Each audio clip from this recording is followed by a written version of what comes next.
Assalamualaikum warahmatullahi wabarakatuh. Perkenalkan, nama saya Alex Rivaldi Androananta. Saya Dimas Arya Lanangkanita. Buku novel sejarah yang kami baca adalah yang berjudul Bumi Manusia. Identitas buku novel sejarah Bumi Manusia ini adalah judulnya Bumi Manusia. Penciptanya adalah Pramoedya Ananta Toer. Penerbit Lentera di Pantara, Jakarta Timur. Sampul hijau kuning. Tahun 2011, tebal 551 halaman. Orientasinya adalah Pramoedya Ananta Toer adalah seorang kritikus dan tahanan politik pada masa pemerintahan Presiden Soeharto. Pada masa pemerintahan, beliau sempat dibuang ke Pulau Buru pada kritik pedasnya kepada pemerintah. Di Pulau Buru, beliau menghabiskan masa pengasingannya dengan menulis salah satu karya adalah Bumi Manusia. Novel pertama dari Roma, tetralogi baru. Tafsiran isi dari buku Bumi Manusia ini, novel ini berlatar belakang zaman penjajahan Belanda di awal abad ke-20.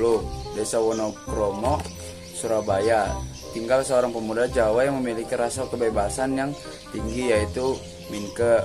Bapaknya seorang bupati, namun Minke tidak menganggap darah bangsawannya itu sebagai sebuah anugerah. Dia mengkritisi kebiasaan priai Jawa yang terlalu mengagung-agungkan kekuasaan, jabatan atau kedudukan pria atas wanita. Dia lebih suka menggunakan ilmu pengetahuan untuk memutuskan hal yang baik dan buruk. Untuk memperoleh ilmu, dia menuntut ilmu di HBS Surabaya. Berikutnya, selama menuntut ilmu, Minke bertemu dengan banyak orang yang mempengaruhi hidupnya, antara lain Robert Surop, Robert Melema, Annelis Melema, Nyai Otosoro, Magda Peters, Panji Darman, dan Darsem. Robert Musrov adalah teman kelas Minke, dialah yang mengenalkan Minke kepada Annelis. Awalnya Minke gugup saat berkunjung ke rumah Annelis karena dia hanya seorang Jawa, sedangkan Annelis adalah gadis peranka Eropa. Dia juga ketakutan saat bertemu dengan ibu dari Annelis, Nyai Otosoro atau biasa dipanggil Mama. Berikutnya, ketakutan tersebut berangsur-angsur menghilang karena seringnya Minke berkunjung ke rumah Annelis. Rasa takut Minke kepada Mama berubah menjadi kagum karena kemandirian yang dimiliki oleh Mama. Minke juga jatuh cinta kepada Annelis. Namun kunjungan Minke ke rumah Annelis mendatangkan masalah. Ayah dan kakak Annelis, Herman dan Robert Melena, menolak kehadiran Minke karena dia seorang pribumi. Mereka berdua memilih untuk pergi dan meninggalkan Annelis dan Mama sendiri. Berikutnya, selain mendapat pertentangan dari ayah dan kakak Annelis, Minke juga mendapat masalah dari Robert Surov. Robert Surov ternyata juga mencintai Annelis. Dia berusaha dengan berbagai macam cara supaya menyingkirkan Minke.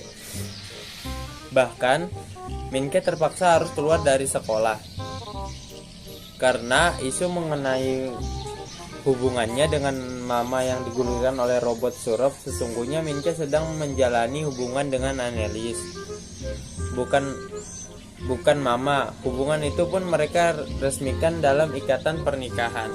Berikutnya, Minke mempunyai guru favorit bernama Magda Peters. Dia melihat bakat menulis yang terpendam pada diri Minke. Dialah yang sering membantu Minke ketika dalam kesusahan.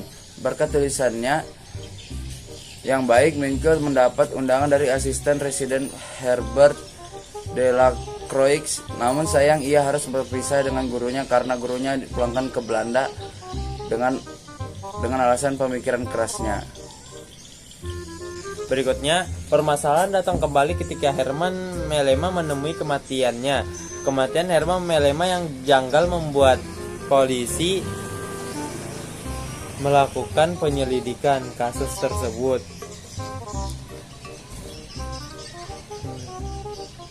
Mama dan Minke tersangkut kasus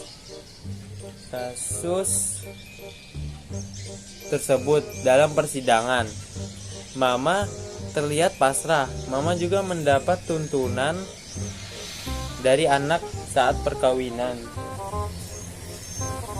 Herma Melema, dia menuntut haknya berupa perusahaan yang dimiliki oleh Herma Melema. Selain itu dia juga membawa Annelies pergi ke Belanda. Mama dan Minke suaminya hanya bisa pasrah dengan keadaan tersebut. Evaluasi dari buku Bumi Manusia ini, kelebihannya ketenggangan dari konflik yang dihadapi oleh Minke yang membuat pembaca penasaran akan kisah yang terjadi berikutnya. Latar belakang zaman penjajahan Belanda yang membuat pembaca diajak untuk membayangkan keadaan pada saat itu yang membuat cerita novel ini semakin menarik. Kekurangannya dari buku Bumi Manusia ini pemilihan diksi yang terkadang asing bagi pembaca. Selain itu ada juga diksi yang berasal dari bahasa Belanda sehingga agak susah untuk memahami detail ceritanya. Rangkuman, kehadiran novel seolah-olah membawa semua orang ke masa di mana pemerintahan Hindia Belanda menguasai negeri ini. Anda dapat menyaksikan peristiwa yang terjadi dan tentu semakin menambah wawasan. Berbagai pemikiran yang muncul untuk memperjuangkan keadilan pribumi, sikap masyarakat, serata sosial, dan semua hal yang berkaitan dengan masa itu terbalut indah pada kisah cinta Annelies dengan Minke, meskipun cerita harus berakhir menyedihkan. Novel yang berisi kejadian pada tahun 1898 sampai 1918 ini mampu dikemas dengan baik oleh penulis. Hal ini tampak pada alur cerita dan konflik-konflik yang dihancurkan. Ditambah lagi adanya pesan-pesan yang sangat bermanfaat bagi pembicara. Sekian dari kelompok kami yang menjelaskan tentang resensi buku Bumi Manusia. Kurang lebihnya mohon dimaafkan. Assalamualaikum warahmatullahi wabarakatuh.